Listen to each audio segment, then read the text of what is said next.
te falar que eu nunca ouvi falar, a Tati fala aqui, eu nunca ouvi falar sobre esses orixás. Estou gostando muito para aprender. Ouvi dizer que no Candomblé existem muitos deuses e que os principais são.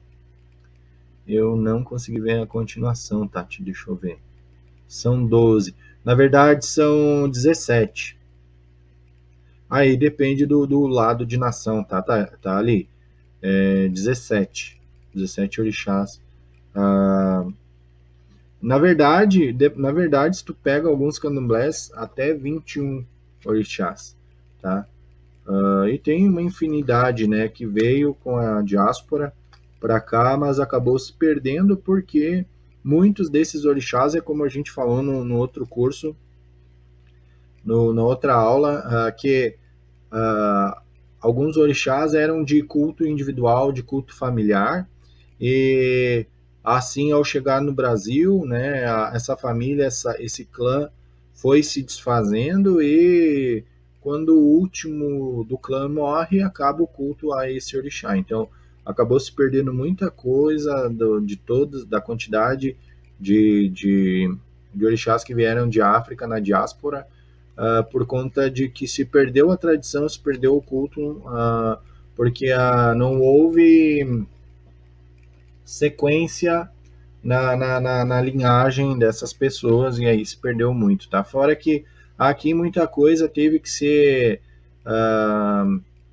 adaptada, né? E aí sincretizada também, de certa forma, embora as pessoas não gostem, porque imagina que as primeiras reuniões, né, dos africanos, eles,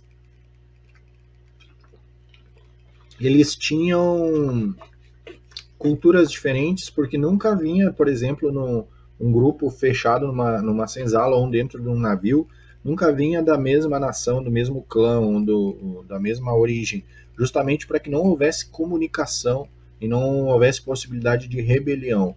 Então, ali, quando eles se reúnem para louvar o sagrado, há uma mistura e muitos desses orixás acabaram sendo adaptados aqui. Por isso é que a gente não tem uma contagem correta de quantos orixás vieram, porque muito se perdeu, né?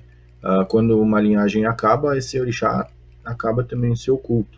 Né? Então, muitos desses orixás foram adaptados por uma necessidade. Então, hoje, por exemplo, como eu disse, como a gente falando de Iroko, né? De Iroko mesmo, ele tem vários nomes, né? E assim como várias descrições, mas enfim, é o mesmo orixá, o mesmo intuito e o que vale realmente é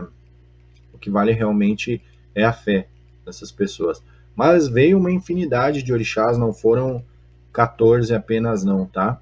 Foram mais de 400 orixás que vieram para o Brasil, né, na diáspora africana, mas muitos deles acabaram sendo esquecidos porque eram orixás de culto local ou de culto familiar, e quando a linhagem acaba, acaba o culto, né? E muitas dessas crenças tiveram que ser modificadas.